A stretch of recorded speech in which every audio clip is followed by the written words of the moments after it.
Hello everyone, welcome to DC teachers academy. आज हम इस वीडियो में बात करने वाले हैं उपसर्ग और प्रत्यय के महत्वपूर्ण प्रश्नों के बारे में। तो इस वीडियो में हम उपसर्ग, प्रत्यय और वाक्य के कुछ महत्वपूर्ण प्रश्नों के बारे में बात करेंगे। और इसका जो थ्योरी वाला वीडियो है मैं इससे पहले बना चुका हूँ। आप जाकर के मेरे चैनल पे एक प्लेलिस्ट बनी हुई है हिंदी के नाम से, उसमें जाकर के आप देख सकते हैं। तो अगर आपने मेरा चैनल सब्सक्राइब नहीं किया है तो सब्सक्राइब कर लीजिए और बेल आइकन को दबा लीजिए, जिससे कि जब भी कोई भी वीडियो डालूंगा तो आपको अपडेट मिलती रहेगी। तो पहला क्वेश्चन है, सूची 1 में दिए गए धातु को सूची 2 में दिए गए प्रत्यय से सम्मिलित कीजिए। मतलब ये जो आपका है प्रत्यय दे रखे हैं यहाँ पे, और ये आपकी क्या दे रखी हैं, धातु दे रखी हैं। अब देखिए पाठ यहाँ पर है, तो पाठ के साथ आप क्या जोड़ सकते हो, तो एक आक या अक। तो देखो पाठ में अगर आप अक जोड़ दोगे तो आपका क्या बन जाएगा, ये बन जाएगा आपका पाठक। ठीक है, क्या बन जाएगा, पाठक बन जाएगा। तो पहले का तो आपका चौथा सही है। ठीक है, चाल प्लस आक, तो चाल में अगर आप आक जोड़ दोगे तो ये क्या बन जाएगा, चालाक बन जाएगा। क्या बन जाएगा, चालाक बन जाएगा। तो बी का आपका तीसरा सही है। झटक प्लस आ तो झटका बन जाएगा। पशु प्लस एक पार्श्विक बन जाएगा। तो कहने का मतलब यह है कि यहाँ पर कौन सा ऑप्शन सही होगा, ऑप्शन नंबर बी सही होगा। ए का चौथा, बी का तीसरा, सी का दूसरा और डी का पहला। आगे बढ़ते हैं। अधिकारी में उपसर्ग कौन सा है, तो अधिकारी में देखो अधि उपसर्ग है यहाँ पे। ठीक है, निम्नलिखित में से किस शब्द में आ उपसर्ग नहीं लगा है, तो अकथ में आ लगा है, अभेद में आ लगा है, अचूक में आ लगा है और अनुज में आ नहीं लगा है। देखो मैंने क्या बताया था, आप जो शब्द होगा जिसमें उपसर्ग लगा होगा तो उसमें आप उपसर्ग को हटा करके जो भी मूल शब्द बचेगा उसका कुछ ना कुछ अर्थ जरूर होगा। अगर यहाँ पे से आप आ हटा दोगे तो कथ बचेगा। कथ मतलब क्या होता है, कथन, कुछ कहने वाला। आ हटा दोगे तो भेद बचेगा, भेद का भी अपना एक मतलब होता है। यहाँ से आ हटा दोगे तो चूक का अपना एक मतलब होता है। यहाँ से आ हटाओगे तो नुज का कोई मतलब नहीं रहता। तो यहाँ पे इसमें आ उपसर्ग नहीं है। निम्नलिखित में से किस शब्द में नी प्रत्यय नहीं लगा है, तो शेरनी में लगा है, मोरनी में लगा है और यहाँ पे कुटनी में लगा है, लेकिन नौकरानी में नहीं लगा है। क्योंकि आप देखो इसको शेर को अलग करोगे, शेर को अलग करोगे तो अगर यहाँ से नी को अलग कर दोगे इसमें से तो आपका शेर बचेगा और शेर का अपने आप में कुछ अर्थ होगा। ऐसे मोर का कुछ अपने आप में अर्थ है, ऐसे कुट का भी अपने आप में अर्थ है, लेकिन नौकरा का कोई अर्थ यहाँ पे नहीं बचेगा। अगर यहाँ से आप नी हटा देते हो तो यहाँ पे नौकरा का कोई अर्थ नहीं बनेगा, इसीलिए इसमें नी प्रत्यय नहीं है।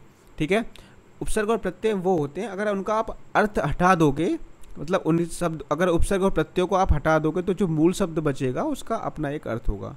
उपसर्ग वह शब्दांश है जो किसी शब्द के आगे जुड़ता है। आगे बढ़ते हैं। अध्यक्ष में कौन सा उपसर्ग है, तो अध्यक्ष में अधि उपसर्ग होता है। ठीक है, अधि उपसर्ग होता है अध्यक्ष में। आगे बढ़ते हैं। संग्राम में उपसर्ग बताइए, तो संग्राम में कौन सा उपसर्ग होगा, सम उपसर्ग होगा। आगे बढ़ते हैं। सावधानी में कौन सा प्रत्यय होता है, तो सावधानी में जो प्रत्यय होगा वो ई होगा। ठीक है, सावधान प्लस ई। ठीक है, तो ध्यान रखना सावधानी में ई प्रत्यय होगा। जिंदगी में कौन सा प्रत्यय है, तो जिंदगी में कौन सा प्रत्यय होगा, आपका दगी प्रत्यय होगा। जिंदगी में आपका दगी प्रत्यय होगा, ध्यान रखना है। आगे हम बढ़ते हैं। व्याकरण, हमें अपशब्द नहीं बोलना चाहिए। व्याकरण की दृष्टि से रेखांकित शब्द क्या है, अपशब्द। अब देखो यहाँ पर आप देखा जाए तो यहाँ पे अप का जो अर्थ होगा ये क्या है, एक तरीके से उपसर्ग है। तो ऑप्शन नंबर सी करेक्ट है। आगमन में कौन सा उपसर्ग है, तो आगमन में आ उपसर्ग है। आ को अगर आप हटाओगे तो यहाँ पे क्या बचेगा, गमन बचेगा। आगे बढ़ते हैं। रसोईया में प्रत्यय कौन सा है, तो रसोईया में आपका इया प्रत्यय होता है। कौन सा, इया। ठीक है, उपसर्ग बताइए। अतीन्द्रिय में, अतीन्द्रिय में कौन सा उपसर्ग है, तो अतीन्द्रिय में आपका अति उपसर्ग होगा। क्यों, क्योंकि भाई अति प्लस इंद्रिय इसको करोगे। ठीक है, क्या करोगे, इंद्रिय करोगे, तो यहाँ पे अति उपसर्ग बचेगा। धातु के अंत में जोड़ने जाने वाले प्रत्यय को क्या कहते हैं, तो मैंने क्या बताया था, कृत प्रत्यय कहते हैं, जो धातु के अंत में जोड़ा जाता है। बाह उपसर्ग किस में है, बदबू, बदौलत, बदनाम या बदअजमी, तो बदौलत में। ठीक है, बा और को हटा दोगे तो दौलत बचेगा, तो यहाँ पे इसका अपना एक अलग अर्थ निकलेगा। तो अगला क्वेश्चन ये है कि दुकाल में कौन सा उपसर्ग है, कैसा उपसर्ग है, तो यहाँ पे देखिए उर्दू का उपसर्ग है, फारसी का है, हिंदी का है या अरबी का है। तो दू प्लस काल, तो यहाँ पे जो उपसर्ग बनेगा वो किसका बनेगा, हिंदी का बनेगा। आगे बढ़ते हैं, निम्न शब्द में प्रयुक्त के लिए सही विकल्प चुनिए। जैसे मच्छरदानी, मच्छरदानी में आपका क्या आएगा, यहाँ पे अनीय आएगा, अन आएगा, या आएगा, या दानी आएगा। तो मच्छरदानी में जो प्रत्यय आएगा वो क्या आएगा, दानी आएगा। निम्नलिखित शब्द में प्रयुक्त सही उपसर्ग का चयन कीजिए। तो यहाँ पे सही उपसर्ग कौन सा होगा, उत्कर्ण में, उत्कर्ण में आपका उत होगा, ठीक है, उत होगा। आदता लगाए तो यहाँ पे भी आदता लगाए। सुशिक्षित में कौन सा उपसर्ग है, तो सुशिक्षित में आपका सु उपसर्ग होगा। धड़ाक में प्रत्यय क्या होगा, धड़ाक में तो आ का डंडा आ रहा है तो यहाँ पे आक प्रत्यय होगा। आगे बढ़ते हैं, 19 शब्द में कौन सा उपसर्ग है, तो 19 में आपका उन उपसर्ग होगा। कौन सा होगा, उन, ध्यान रखना, उन उपसर्ग होगा। बहाव शब्द में प्रयुक्त प्रत्यय कौन सा है, तो बहाव में आओ होगा, आओ, ऑप्शन नंबर सी करेक्ट होगा। बुरे अर्थ में प्रयुक्त होने वाले बद उपसर्ग किस भाषा का है, तो बद जो है उर्दू फारसी भाषा का उपसर्ग है। निम्नलिखित पद में कौन सा पद वैया प्रत्यय लगाने से बना है, तो रवैया, डटैया, खवैया और बचैया। तो यहाँ पे वैया, तो यहाँ पे देखो बड़ों की मात्रा लगी हुई है यहाँ पे देखो, तो यहाँ पे इसमें लगी हुई खवैया, ठीक है। आगे बढ़ते हैं, किस शब्द में उपसर्ग नहीं है, अपवाद में तो है, पराजय में भी है, प्रभाव में भी है, ओढ़ना में उपसर्ग नहीं है, क्योंकि ओ को जब हटाओगे तो रणा का कोई मतलब नहीं बचेगा। असुरक्षित शब्द में कौन सा उपसर्ग है, तो असुरक्षित शब्द में जो आपका है वो आ और सु उपसर्ग है, ठीक है, असु। अधिमानता में प्रयुक्त उपसर्ग बताइए, तो अधिमानता में आपका अधि उपसर्ग होगा। नीचे दिए गए वाक्य में एक शब्द रेखांकित है, उस शब्द में प्रयुक्त उपसर्ग किस कोटि का है, चिन्हित कीजिए। विद्यालय का उप प्रधानाचार्य जिम्मेदार व्यक्ति होता है। अब यहाँ पे कह रहा है कि रेखांकित शब्द है, ठीक है, तो यहाँ पे उप प्रधानाचार्य की यहाँ पर बात की जा रही है, तो इसमें ये रेखांकित इसको मान लो, क्योंकि यहाँ पे रेखा देना भूल गया है ये। तो इसमें ये पूछ रहा है कि उस शब्द में प्रयुक्त उपसर्ग किस कोटि का होगा, तो तत्सम उपसर्ग होगा, तद्भव उपसर्ग होगा, विदेशज उपसर्ग होगा, या फिर आपका देशज उपसर्ग होगा। ध्यान रखना यहाँ पे उपसर्ग जो होगा आपका उप जो है तत्सम, तत्सम मतलब संस्कृत का उपसर्ग है। कैसा उपसर्ग है, संस्कृत का उपसर्ग। और उपसर्ग में मैंने बताया था आपको कि जो आपके संस्कृत में के उपसर्ग होते हैं और आपके हिंदी के उपसर्ग होते हैं और आपके उर्दू के उपसर्ग होते हैं, ठीक है, ये ध्यान रखना। आगे हम बढ़ते हैं, प्रत्यय होता क्या है, प्रत्यय क्या है, तो प्रत्यय को हम क्या कहते हैं, शब्दांश कहते हैं। उपसर्ग को क्या कहते हैं, तो उपसर्ग को भी हम शब्दांश कहते हैं। लोगों ने उसे मार मार कर अधमरा कर दिया, रेखांकित शब्द क्या है, तो यहाँ पे अधमरा है, ठीक है, ध्यान रखना। तो अधमरा में जो रेखांकित शब्द है भाई अधमरा, तो ये उपसर्ग होगा। हिंदी में शब्दों के बाद जोड़ने वाले शब्दांशों को क्या कहते हैं, तो परसर्ग कहते हैं। क्या कहते हैं, परसर्ग कहते हैं। इनमें से किसमें निर उपसर्ग नहीं है, तो नी में आपका निर उपसर्ग नहीं है, बाकी निर्देश में निर होगा, निर्बल में, निर्वाह में होगा। नी में आपका निर उपसर्ग नहीं होगा। आहट, आवट, आस आदि किस प्रकार के तद्धित प्रत्यय हैं, तो ये क्या है, आपके भाववाचक तद्धित प्रत्यय हैं। क्योंकि देखो आहट, आवट और आस ये एक तरीके से भाव की आपको फीलिंग दे रही है, ठीक है, तो ये भाववाचक हो जाएंगे। प्रत्याशा शब्द में उपसर्ग क्या है, तो प्रत्याशा शब्द में आपका प्रति उपसर्ग होगा। कौन सा उपसर्ग होगा, प्रति उपसर्ग होगा। आगे बढ़िए, औपचारिक शब्द में प्रत्यय लगा है, तो औपचारिक शब्द में क्या लगा, औपचारिक इक हो जाएगा। यहाँ पे छोटा, तो छोटी की मात्रा है तो छोटा ई का होगा, बड़ा वाला नहीं होगा, ध्यान रखना। आगे हम बढ़ते हैं, उद्देश्य में कर्ता के साथ और क्या रहता है, तो कर्ता विस्तार रहता है, ठीक है। आगे बढ़ते हैं, सभी चिट्ठियाँ डाक से भेजी गई, इसमें कर्ता कौन सा है, तो सभी चिट्ठियाँ डाक से भेजी गई, तो चिट्ठियाँ को भेजा जा रहा है, तो ये आपकी क्या हो गई, कर्ता हो गई। प्रयोग के आधार पर शब्द के भेद कितने होते हैं, 2 भेद होते हैं प्रयोग के आधार पर। निम्नलिखित में से मिश्र वाक्य कौन सा है, अब देखो यहाँ पे वाक्यों की बात आ गई, तो मिश्र वाक्य को मैंने क्या बताया था, इसमें जो होगा आपका एक वाक्य दूसरे वाक्य पर आश्रित होगा। बाद वाली जो क्रिया होगी वो पहली वाली क्रिया पर क्या होगी, आश्रित होगी। ये मैंने वीडियो बनाया है, आप जाकर के उस वीडियो को देख सकते हैं। उपसर्ग वाला जो वाक्य वाला जो वीडियो है उसमें मैंने आपको बताया है, ठीक है। तो देखो यहाँ पे क्या है, रण में सेनापति को वीरता दिखाने के कारण राष्ट्रपति ने उसे वीर चक्र प्रदान किया। तो यहाँ पे कोई भी एक तरीके से कह सकते हैं कि जो जोड़ने वाला शब्द यहाँ पे नहीं आया है, ठीक है। आगे देखो, उसे लूटने के अतिरिक्त पीटा भी गया, उसने मान लिया कि, देखो यहाँ पे की लग गया कि दोष उसका है, उसने मान लिया कि दोष उसका है, ठीक है।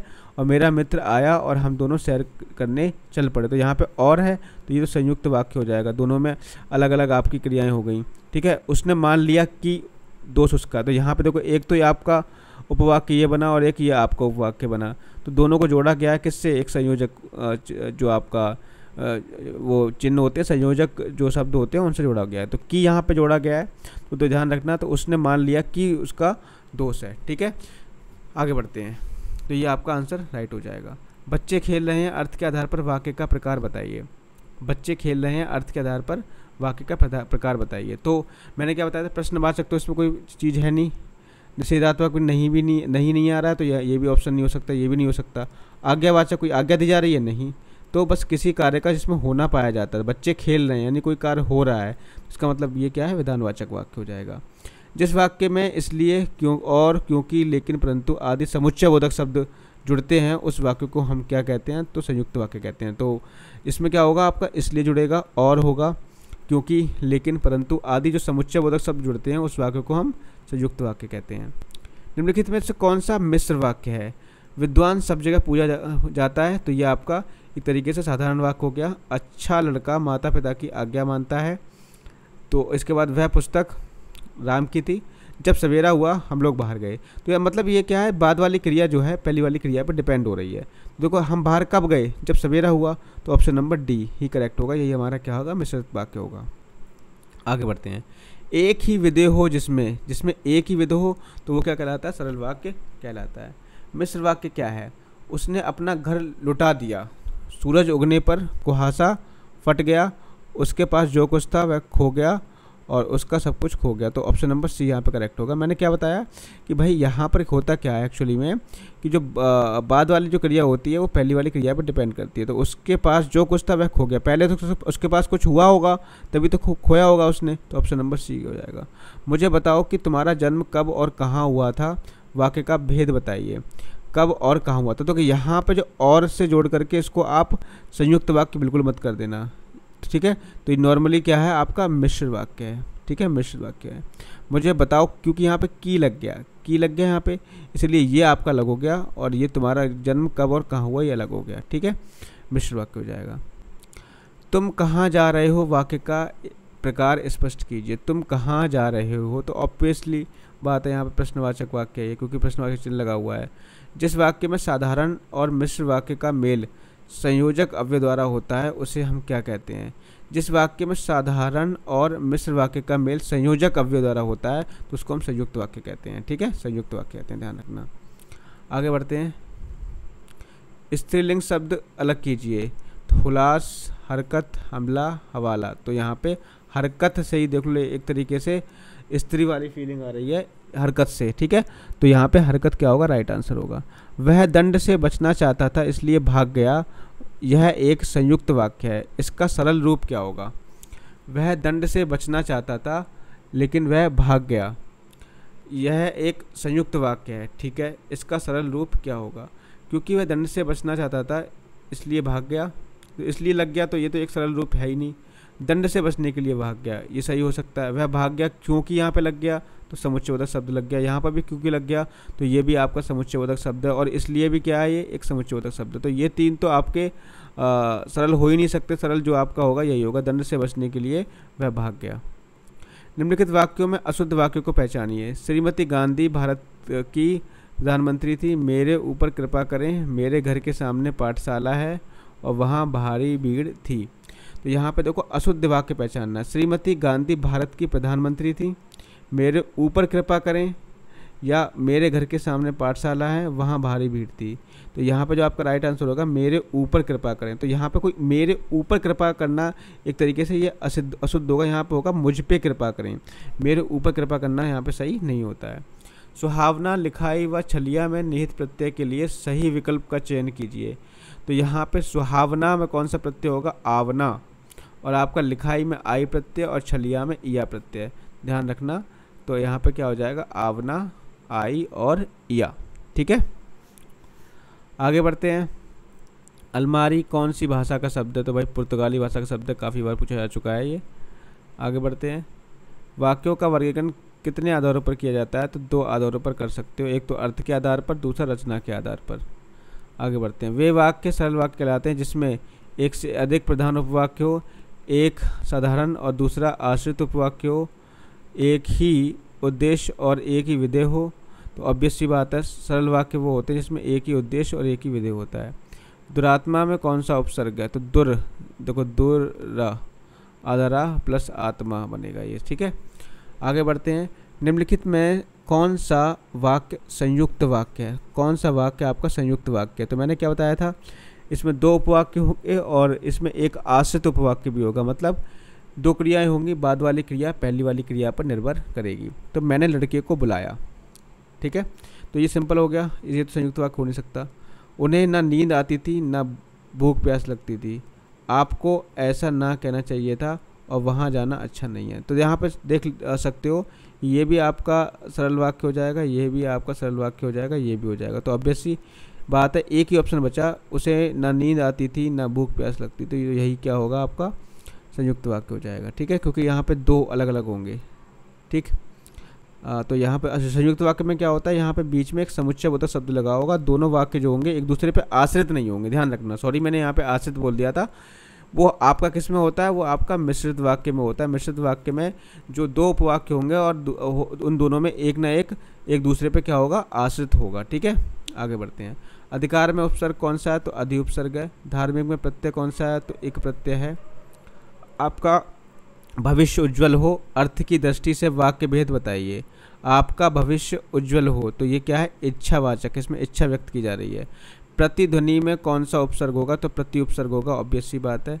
प्रयोग के आधार पर शब्द कितने प्रकार के होते हैं? तो प्रयोग के आधार पर शब्द आपके 2 प्रकार के होते हैं।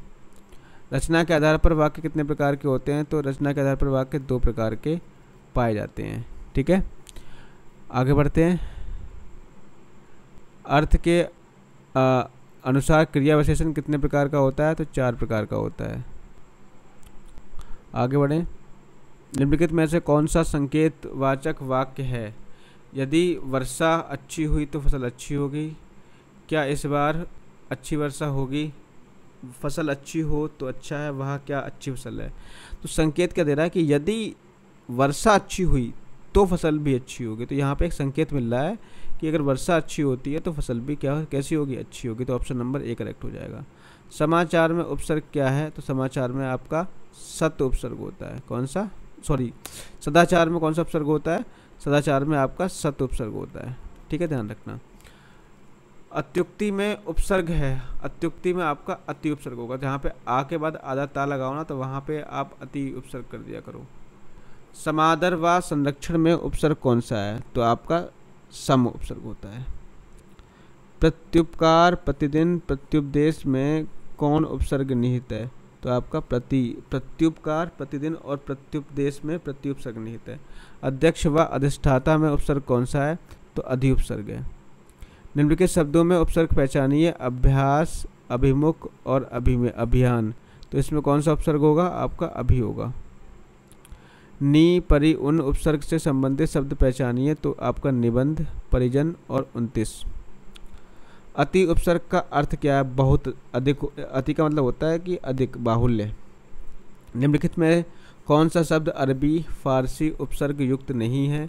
तो आपका अरबी फारसी युक्त नहीं है, तो हमसफ़र तो होगा ही, बे धड़क भी होगा, नाकाम भी होगा, समवाय नहीं होगा। तो यही ऑप्शन आपका राइट हो जाएगा। हिंदी उपसर्ग युक्त शब्द कौन सा नहीं है? तो अवान, 49, उपमा, कपूत। तो ये सब आपके इसमें उपसर्ग आपका उन उपसर्ग है, यहाँ पे आपका उप उपसर्ग है, और यहाँ पे देखोगे तो यहाँ पर आपका उपसर्ग कोई नहीं बनेगा, यहाँ पे का उपसर्ग बन जाएगा। ठीक है, तो ऑप्शन नंबर ए करेक्ट हो जाएगा। संस्कृत उपसर्ग युक्त शब्द नहीं है, तो संस्कृत में संस्कृत उपसर्ग युक्त तो अनु, अप, प्रकर्ष, लाचार। तो ला जो होता है आपका उर्दू फारसी का होता है, ध्यान रखना। तो यही आपका नहीं है संस्कृत उपसर्ग वाला। निम्नलिखित में से कौन सा शब्द हिंदी उपसर्ग युक्त है? तो आपका कपूत। ठीक है, कपूत में क्या है? आपका हिंदी उपसर्ग है। छलिया पठनीय कहानी में कौन सा प्रत्यय निहित है? किसमें? छलिया पठनीय और कहानी में कौन सा प्रत्यय निहित है? ध्यान रखना, छलिया में या प्रत्यय, पठनीय में ये प्रत्यय और आनी में, कहानी में आनी प्रत्यय। ठीक है, तो ऑप्शन नंबर डी यहाँ पर करेक्ट हो जाएगा। चर्मकार प्रभाकर में कौन सा प्रत्यय निहित है? तो चर्मकार प्रभाकर में आपका चर्मकार में देखोगे तो कार प्रत्यय होगा, प्रभाकर में कर प्रत्यय होगा। ऑप्शन नंबर ए करेक्ट होगा यहाँ पे। खिलाड़ी गमनीय शब्द में कौन सा प्रत्यय प्रयुक्त होता है? खिलाड़ी में आड़ी और गमनीय में ये प्रत्यय, तो ऑप्शन नंबर ए करेक्ट। गाने वाला लघुत्तर शब्द में कौन सा प्रत्यय प्रयुक्त होता है? गाने वाला तो में क्या होगा यहाँ पे वाला और लघुत्तर में तर। ठीक है, ऑप्शन नंबर बी करेक्ट होगा। खंडर लुटेरा शब्द में कौन सा प्रत्यय है? तो खंडर में आपका हर होगा और लुटेरा में एरा, तो ऑप्शन नंबर ए करेक्ट। जो प्रत्यय धातु के अंत में लगाए जाते हैं प्रत्यय क्या कहलाते हैं? तो वे कृत प्रत्यय कहलाते हैं। ठीक है, जो प्रत्यय संज्ञा सर्वनाम व विशेषण में जुड़कर नया शब्द बनाते हैं उनको हम क्या कहते हैं? तद्धित प्रत्यय कहते हैं, ध्यान रखना। और कृदंत प्रत्यय किन शब्दों के साथ जुड़ते हैं? तो कृदंत प्रत्यय जो आपके कृत्य कह लो, या इसको कृत भी कह सकते हैं कृत प्रत्यय, या इसको हम कृदंत प्रत्यय भी कह सकते हैं, तो क्रिया में ध्यान रखना। वे अविकारी शब्द जो दो शब्दों, वाक्यों अथवा वाक्य खंडों को जोड़ते हैं क्या कहलाते हैं? तो आप उनको क्या कहोगे? संज्ञा, सर्वनाम, क्रिया या अव्यय, तो आपका क्रिया कहलाते हैं। ठीक है, अलमारी किस विदेशी भाषा का शब्द है? तो अलमारी आपका पुर्तगाली का है। पांडव शब्द में कैसा प्रत्यय है? तो पांडव जो शब्द है वो आपका ये आपके तद्धित प्रत्यय है। क्यों? क्योंकि इसमें जो है आपकी विशेषता बताई जा रही है, विशेषण बताया जा रहा है। ठीक है, आगे हम बढ़ते हैं। रिक्शा शब्द किस भाषा का है? तो रिक्शा जो शब्द है वो आपके जापानी भाषा का है। ठीक है, ध्यान रखना। निम्नलिखित में योगरूढ़ शब्द बताइए। तो योगरूढ़ कौन सा होगा? विशालकाय, पुष्प, कुमुदनी या पंकज। तो योगरूढ़ का मतलब क्या होता है? जो आपका किसी तीसरे की ओर इशारा करे तो वो आपका योगरूढ़ शब्द होता है, तो पंकज। ठीक है, आगे बढ़ते हैं। पंकज का मतलब क्या होता है? कमल भी होता है, ध्यान रखना। इसलिए तीसरे की ओर इशारा कर रहा है, जो अपना खुद का अर्थ ना देकर के किसी तीसरे अर्थ की ओर जाए, वो आपका योगरूढ़ कहलाता है। योगरूढ़ शब्दों में निम्नलिखित में शब्दों में योगरूढ़ शब्द कौन सा है? तो चक्रपाणी। ठीक है, चक्रपाणी। तो ये एक तरीके से विष्णु जी को उपमा दी जाती है, तो एक तीसरे की विशेषता बताता है। ई प्रत्यय किस शब्द में नहीं है? तो तेली में ई प्रत्यय है, माली में है, अलबेली में, रंगीला में नहीं है। संस्कार शब्द किस उपसर्ग का प्रयोग हुआ? सम का, ध्यान रखना। जिसके ऊपर बिंदी लगी हो ना तो उसमें वहाँ पे सम का होता है। रेलगाड़ी शब्द कैसा है? तो रेलगाड़ी शब्द आपका संकर शब्द है, क्योंकि रेल और गाड़ी, ठीक है, रेल आपका अंग्रेजी का हो जाएगा, गाड़ी अपना देसी हो जाएगा, तो संकर हो जाते हैं शब्द। इसमें दो भाषाओं का मिक्सचर होता है। वकील किस भाषा का शब्द है? तो अरबी भाषा का शब्द है। संकर शब्द का अर्थ क्या है? दो भाषाओं के मिलकर बने शब्द के आपको क्या कहलाते हैं? संकर शब्द कहलाते हैं। जिन शब्दों की व्युत्पत्ति का पता नहीं है उन्हें हम क्या कहते हैं? तो उन्हें हम देशज कहते हैं। निम्नलिखित शब्द युग्मों में कौन सा असंगत है? अफसोस फारसी, कैंची तुर्की, गमला पुर्तगाली, कारतूस अंग्रेजी। तो कारतूस अंग्रेजी ये आपका असंगत है। ठीक है, बाकी कैंची तुर्की सही है, अफसोस फारसी का शब्द है, गमला आपके पुर्तगाली वगैरह ज़्यादा यूज़ करते हैं, और कारतूस आपका अंग्रेज, यहाँ पे ज़रूरी नहीं है कि अंग्रेज ने ही कारतूस बनाए हों। ठीक है, तो ऑप्शन नंबर डी का करेक्ट हो जाएगा, यहाँ पे ये असंगत है। ठीक, योगरूढ़ शब्द कौन है? तो दशानन, जो किसी तीसरे व्यक्ति की ओर इशारा करे, तीसरे व्यक्ति की विशेषता बताए। ठीक है, तो दशानन जिसके 10 सर हों तो कौन है? वो रावण है। लौकिक शब्द में प्रत्यय क्या है? तो लौकिक शब्द में आप देख रहे हो इक प्रत्यय होगा। ठीक है, क्योंकि आदि छोटी ई की मात्रा लगी है तो केवल इक आएगा। ठीक है, तो यहाँ पर हमने 100 क्वेश्चंस को कवर कर लिया है, और अब अगले वीडियो में इससे आगे के जो क्वेश्चंस बचे हैं मैं पूरा कवर कर दूंगा। उसके बाद ये वीडियो आपका एंड हो जाएगा, और धीरे धीरे करके हम और भी जो हिंदी के टॉपिक्स हैं उनकी वीडियोस आपके लिए लाते रहेंगे। तो आपने अगर चैनल सब्सक्राइब नहीं किया है तो सब्सक्राइब कर लीजिए, बेल आइकन को दबा लीजिए, क्योंकि अब जल्दी से जल्दी आपके वीडियोज़ आते रहेंगे। Thank you, have a nice day.